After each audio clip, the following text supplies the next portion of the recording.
of violence against women. Now, I call upon Dr. Asmita Patil ma'am to introduce our guest.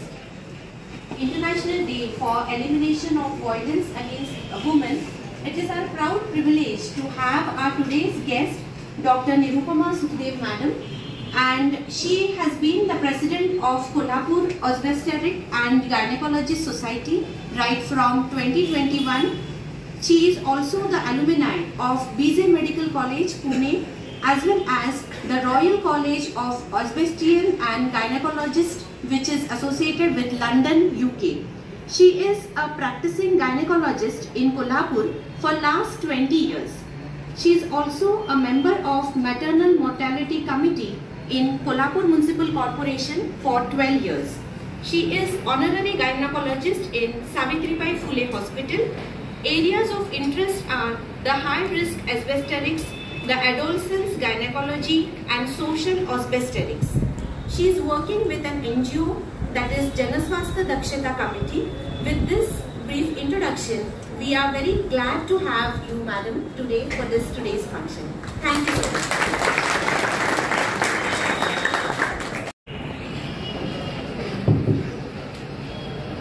The President of this function, Dr. Vishwanath Nardum sir, Secretary, Council of Education. Keynote speaker, Dr. Nirupama Sukhdev. Coordinator of this function, Dr. Suchita Suriyadi madam and Asmita Patil madam. My teaching faculty, non-teaching faculty, librarian, Kailash Pawar sir, dear students, I welcome you all and greetings of the day. I stand here to welcome the dignitaries on the function who are specialists in their respective fields.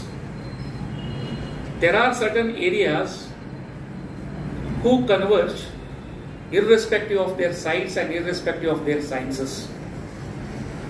Probably woman is an issue which converges everywhere, as I said, irrespective of the site and irrespective of the science. Today's program is a mixture of commemorating the day against the violence of a woman, against the violence of maternity and women. And the second limb of this function is Dr. Nirupama Sukhdev madam is going to speak on a very important topic which is socially relevant. That is the reason behind Nakoshi Shodh Astitvacha.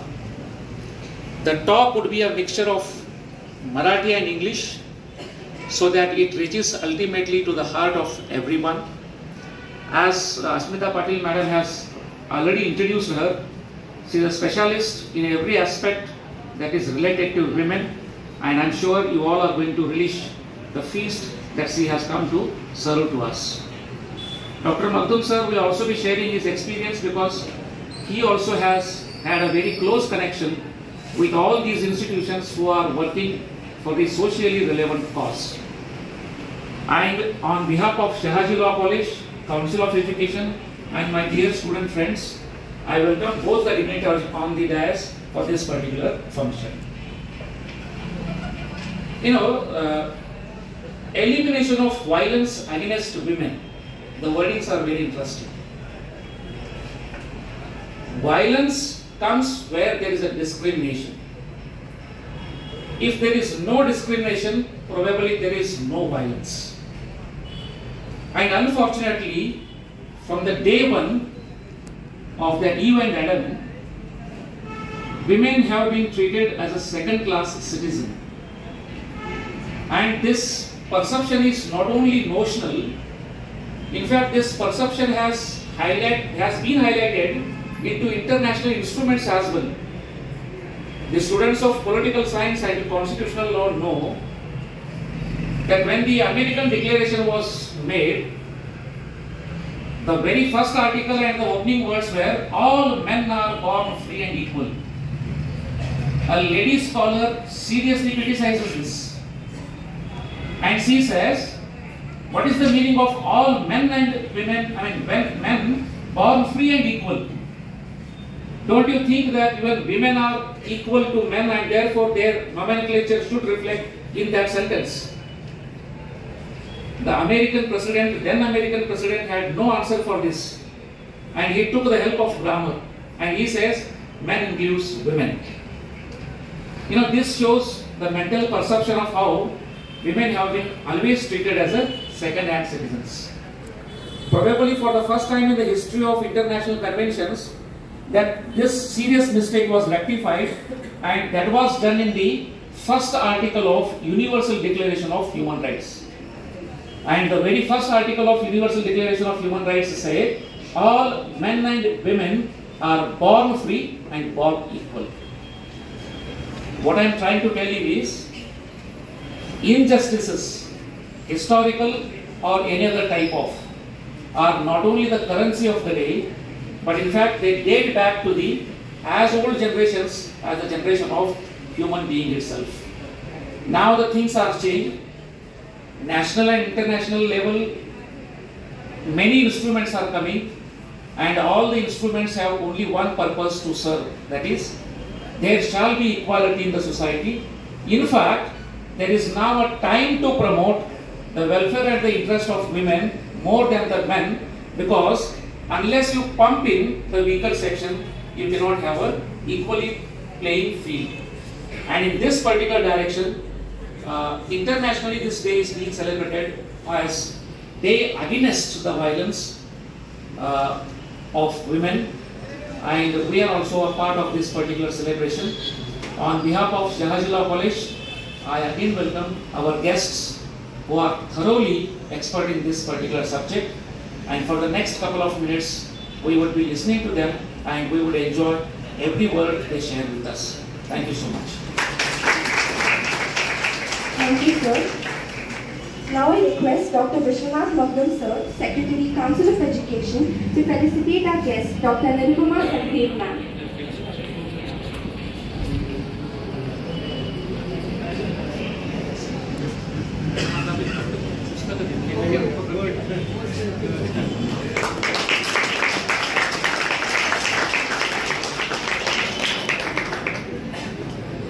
Thank you, sir. Now I request our Principal, Dr. Praveen Patil, sir, to felicitate Dr. Vishwanath Magdum, sir.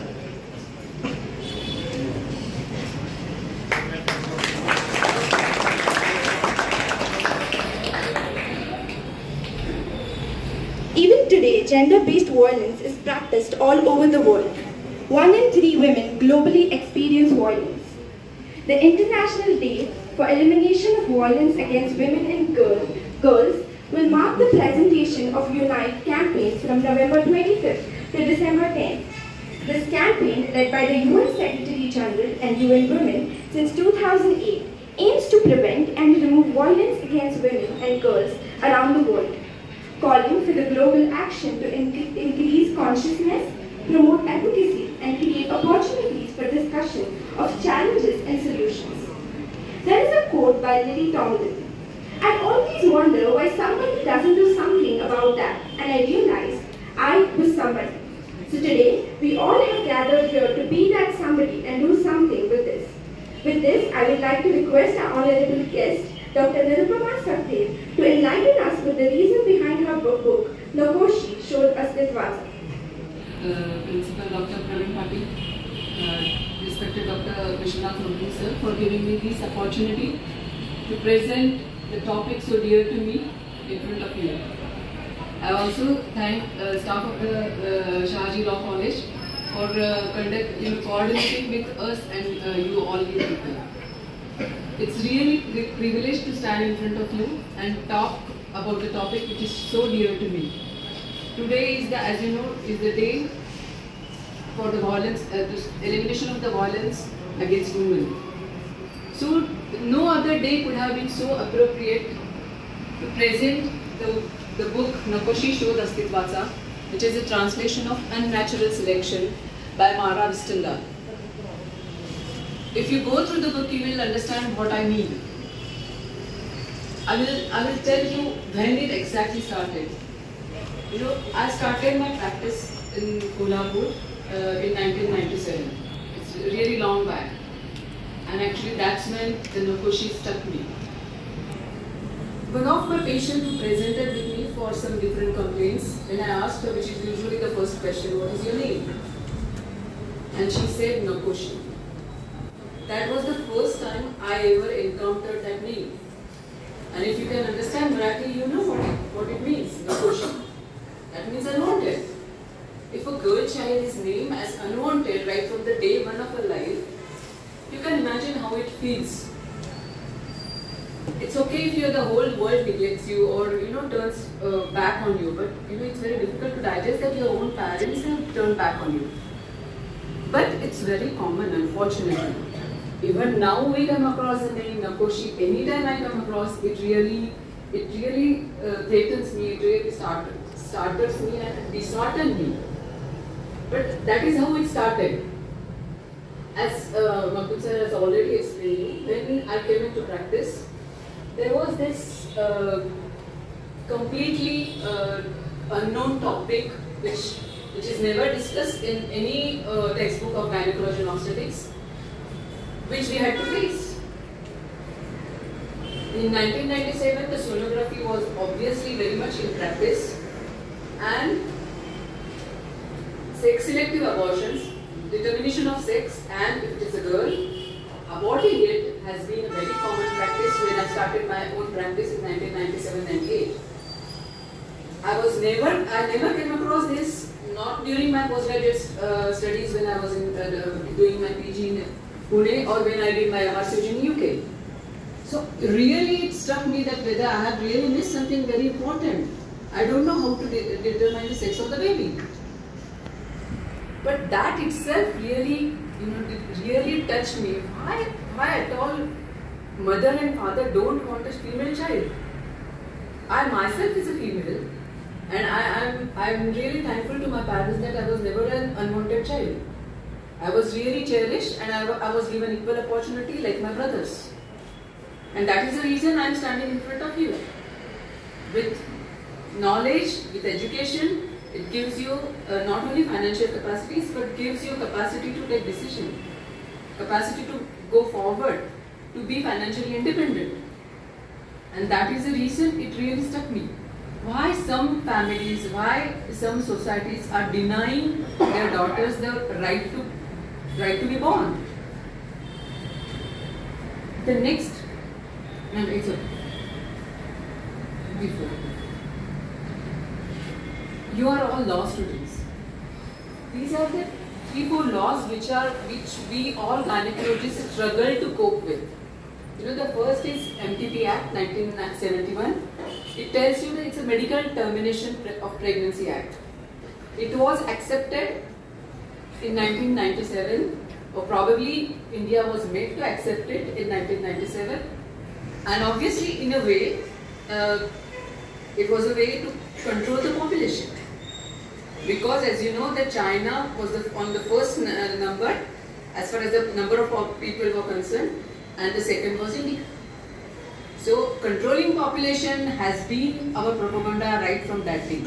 Right from 1960s when everybody came to notice that population of Earth as such, the global population is increasing with tremendous effect, tremendous impact.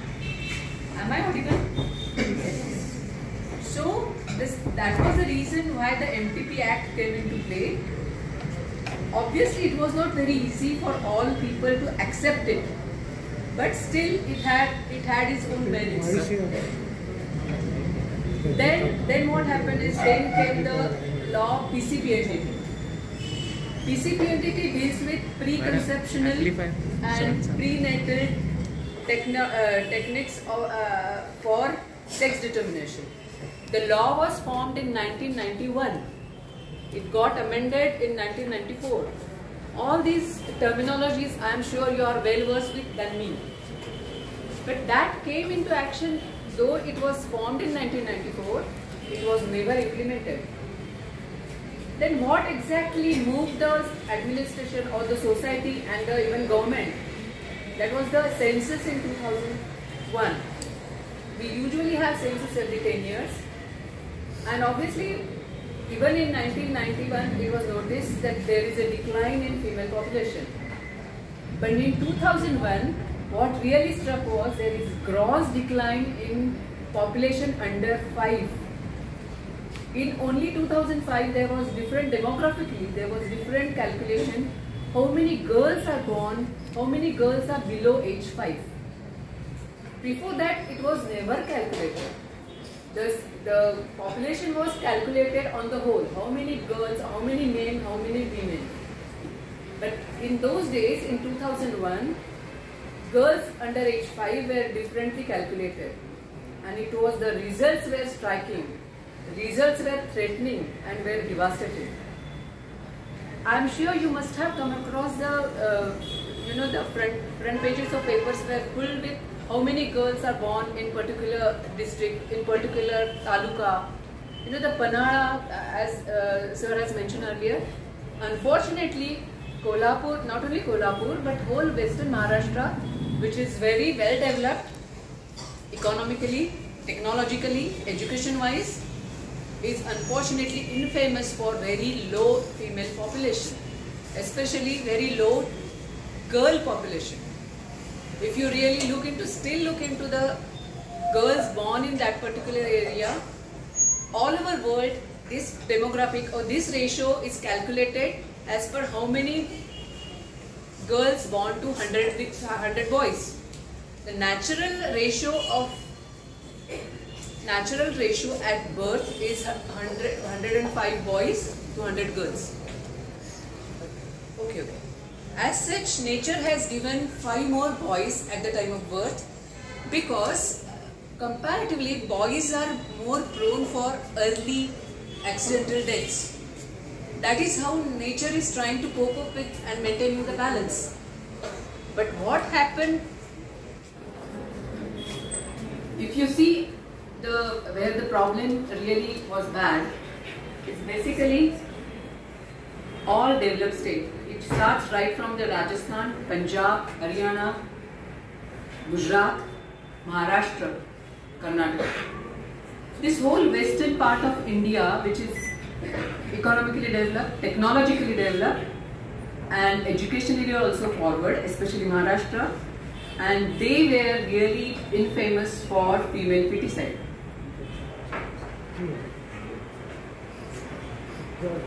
So that was the reason, it really struck me, that was the reason PC-PMDT law came into play. Why really they had to make a law?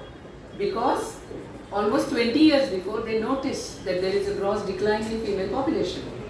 There is a gross decline in female birth. That was the reason the law was made. It was amended in 1994, but strict implementation started in 2001. And that's when all the gynecologists were really taken to task. See, if you really consider what happens when female feticide is done,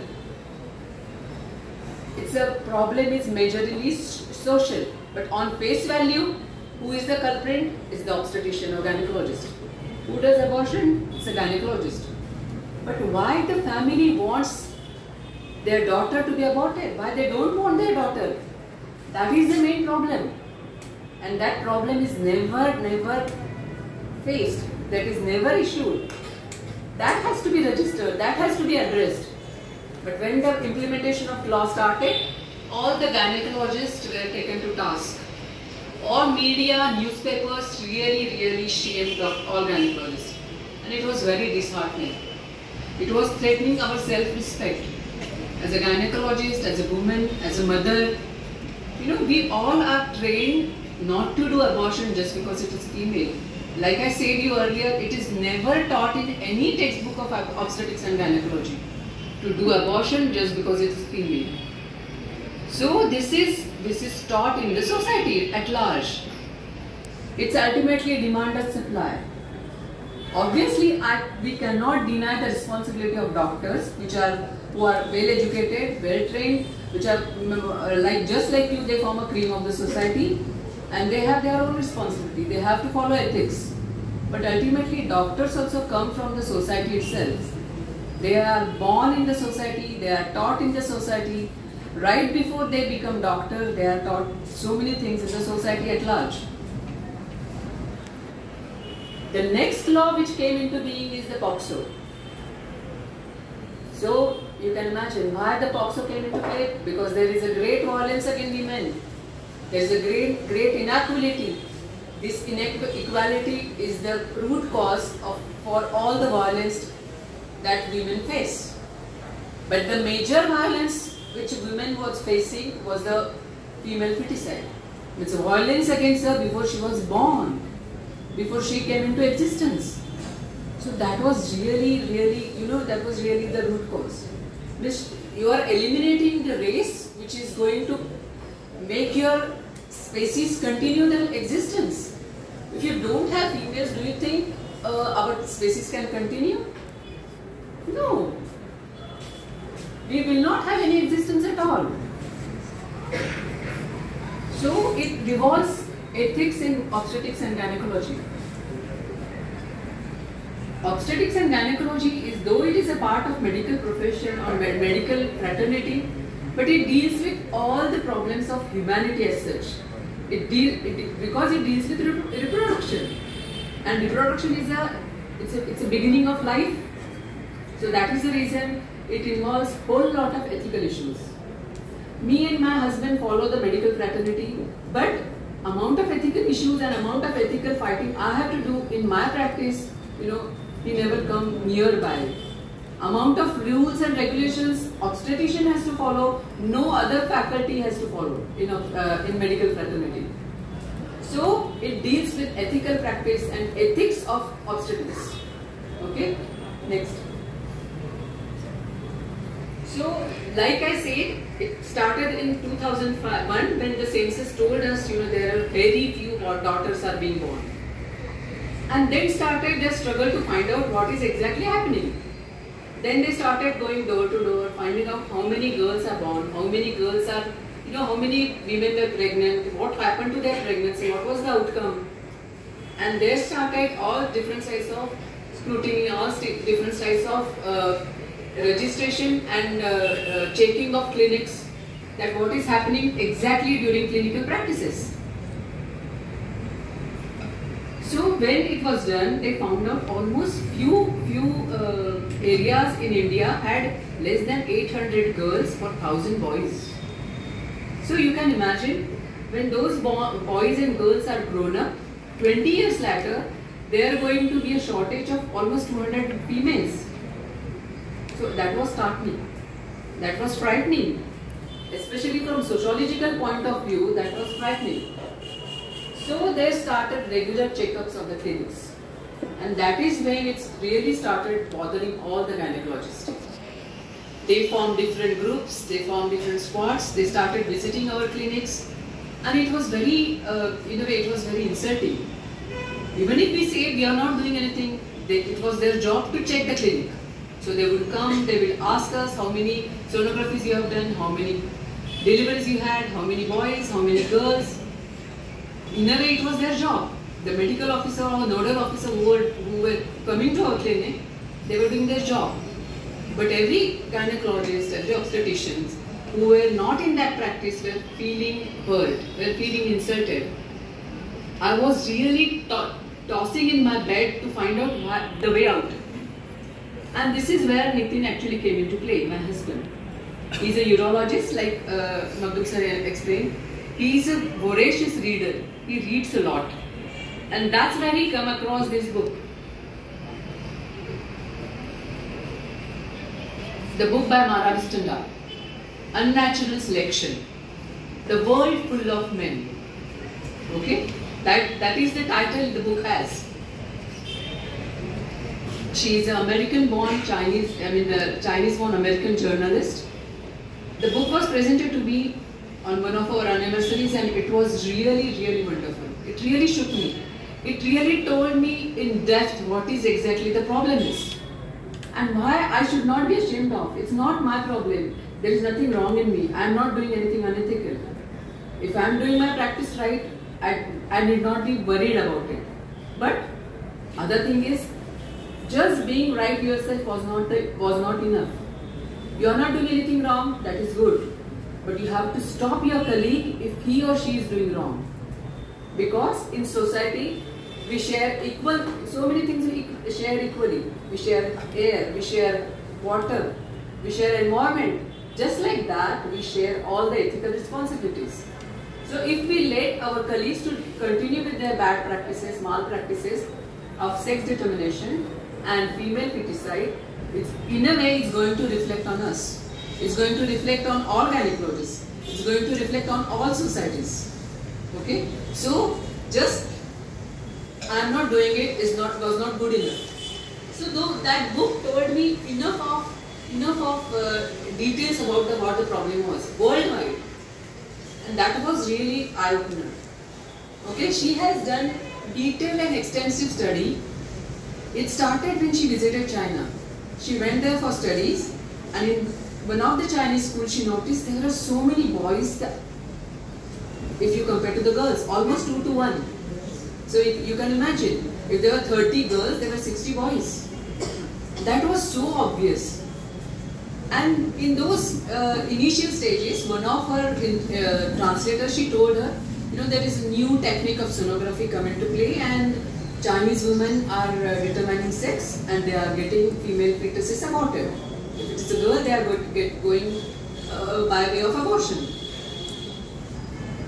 Actually, that was really, that should have been eye-opener for her. But she thought, no, this is a new technique and no society will continue with such a bad habit. Doing abortion for such a trivial thing, that just because she's a daughter, she's a girl. But after 4 years, she visited China again. And now things were really gone from bad to worse. Because the girls and boys who were born in that particular 4 years before, they are now grown up. And you could see the difference. The ratio was even more screwed. In China, almost in some region, the birth ratio at the sex ratio at the birth was 750 girls to 100,000 boys. So the things were getting darker and darker. So she made extensive study. She got hold of a wonderful demographer, which is Christopher Guillemetteau. He is a person from Paris. I'm sure you know the demographer deals with all statistics about the sex and the age of the demography of the society at large. Today's chief guest and keynote addresser, Dr. Nirupama Sakdev, a leading gynecologist and who has social awareness and social responsibility.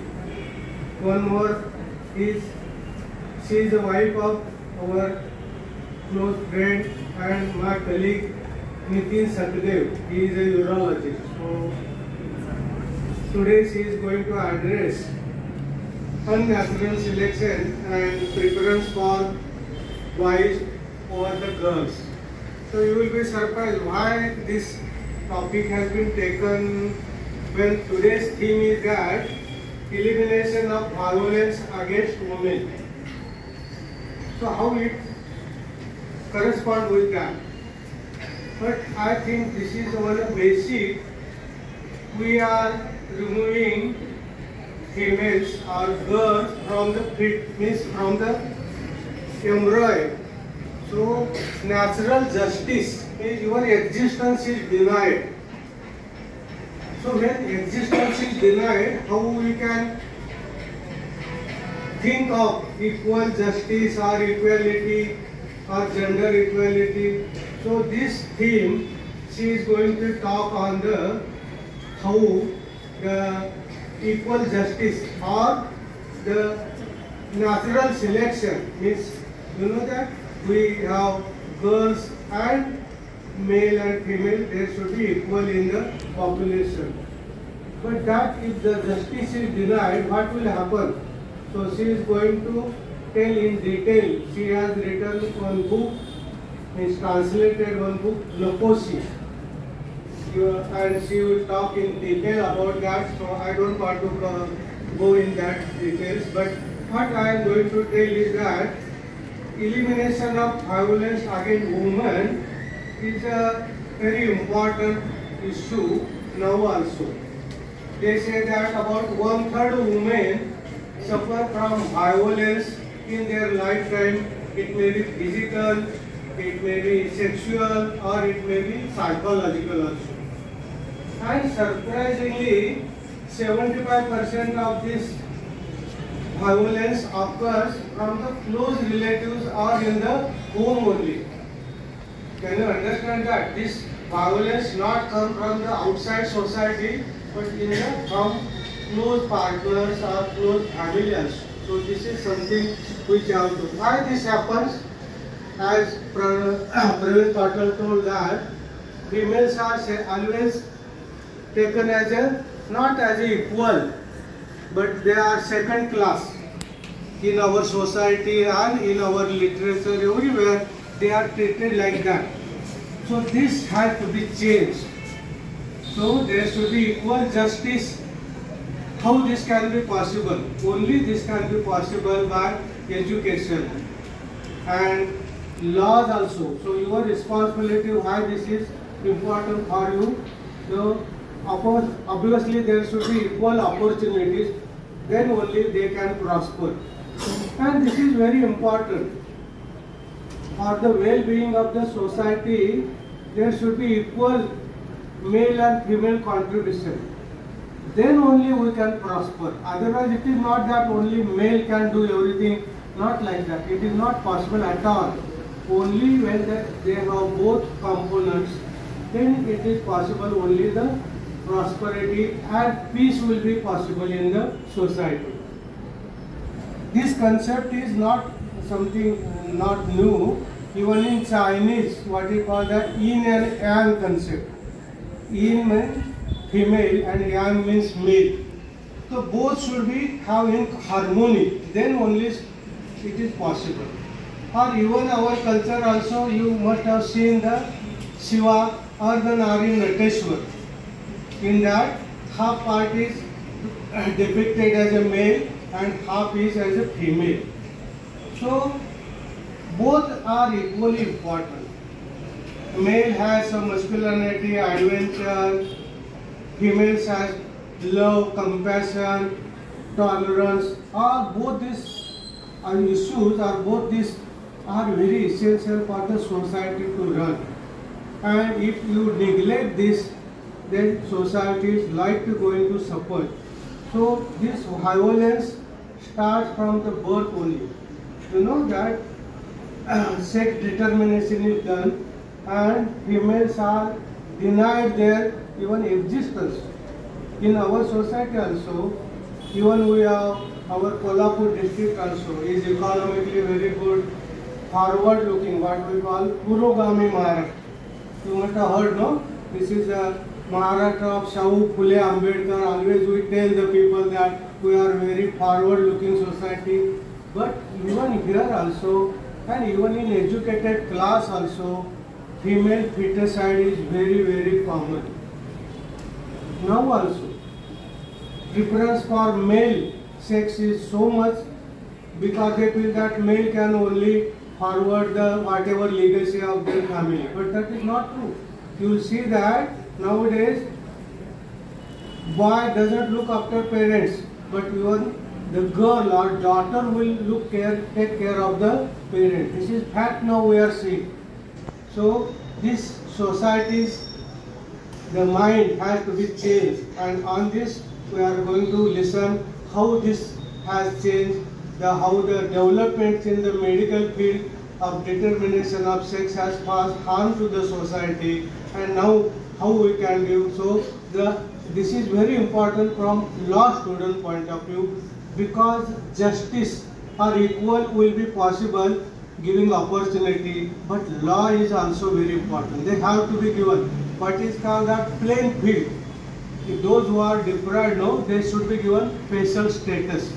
Similarly, females has to be given some special protection against laws, their discrimination, there may be harassment, and so their dignity, their respect has to be maintained at every status. Even in college, even in society, there should be equal job opportunities. Everywhere we have to give equal justice, and then only it is possible for the society to have the best peace and prosperity in the society. So you are going to listen regarding female feticide, how it is done, how it has developed, and I will not go into detail, but Madam had done wonderful job. She has painstakingly translated this book. Everybody must read this book in Marathi. We have made it available in our library also. So how it has now, how the development has occurred, and you are important person, you are going to future in practice as a law, and how you can protect the rights of the women. That is very important. So for that point, I once again thank Madam to she accepted our invitation, and this is day of elimination of violence against women. She is going to talk on a very important topic which will be very crucial for all of you and will be enlightened. Thank you once again. Thank you, sir, for your valuable words. तुम्हाला माहिती असेल की testosterone and estrogen are two hormones which are present in boys and girls both, but in different proportion. Okay, testosterone is present in 97% in boys, while 3% in girls. Okay, so when there is too much of testosterone, that is what happens when you see Western movies. I'm sure you must have seen Western movies, you know. In the typical, then there is a gang war and all those violent movies which you see. That is what happens when there is too much of testosterone in the air. Okay, so when there is too many boys without girls, there is so much rise in testosterone, there is so much aggression, and if there is no family or if there is no female companion, that aggression is not controlled.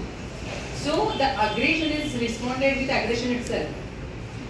You know, it has been seen that testosterone continues through regarding how brides are being bought in states like Punjab, Haryana, and it will not be, it will be in fact very soon when the same case will be happening in very prosperous states like Maharashtra. Brides being bought, married off to men only so long as they can provide an offspring, and then sold to another man, and this goes on in her life. So this is something that it's a, and I'm not talking about another planet, I'm talking about India, I'm talking about states in India, and very soon I think in some parts of Maharashtra also this is being practiced as to brides being bought. So it's going to be a horrifying situation. Anyway, coming back to the topic on hand. First and foremost, I would like to thank Dr. Nirupama Sachdev Madam. Madam, your presentation was horrifying, moving and enlightening all at the same time. Please accept our gratitude for sparing your time for today's program. In fact, I think definitely, if not now, at least later on the students will definitely think over what we have spoken of. I am also grateful and heartily thank Honorable Members of the Council of Education, Honorable Dr. Vishwanath Madhum Sir, for your guidance and motivation. I express my thanks to the students for not only attending the program, but also I provide a reminder here, as Madam very rightly said, that you will be carrying the baton for social change from here on. I am grateful to Principal Dr. Praveen Patil Sir for providing me this opportunity, and also my colleagues for their wholehearted support, especially Dr. Asmita Patil Madam. I am also thankful to Sri Ameya Joshi of Akshardhalan for having consented and arranged a book stall for all of you here. The players behind the scene also deserve an appreciation. That is the administrative staff. Usually they become unsung heroes. Right from the office, all of them have helped me. And also the peons, Ragre Mama, Rahul Babu and Sunil Babu, who made this program possible. Last but not the least, my foot soldiers, Anushka for anchoring, Zakia for the template, and Niranjan for the video. Thank you. Thank you.